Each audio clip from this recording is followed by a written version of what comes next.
भारतामधील इराण दूतावासामध्ये खामेनींच्या स्मरणार्थ श्रद्धांजली सभा आयोजित करण्यात आली। श्रद्धांजली सभेला मोठ्या प्रमाणामध्ये गर्दी झाल्याची सुद्धा माहिती आहे।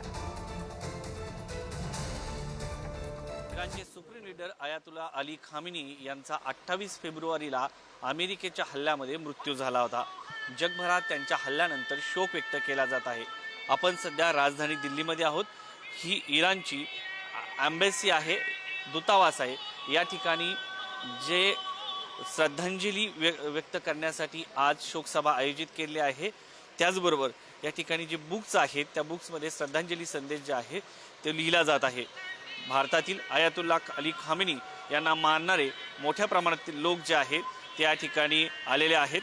आपण पाहू शकतो जे कंडोलन्स बुक आहे, शोक संदेश जो आहे तो या ठिकाणी लिहिला जात आहे। लहानांपासून तर थोरापर्यंत हा संदेश लिहिण्यासाठी लोक जे आहेत या ठिकाणी एकत्रित जमल्याचं आपल्याला पाहायला मिळत आहे।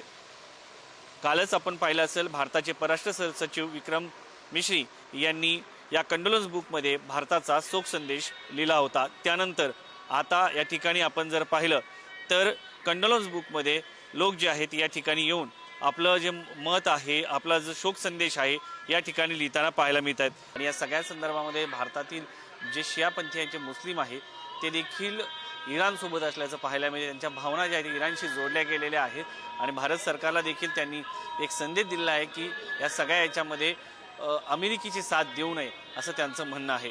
व्हिडिओ जर्नलिस्ट अनिल कपूरसह शिवाजी काळे, पुढारी न्यूज, दिल्ली।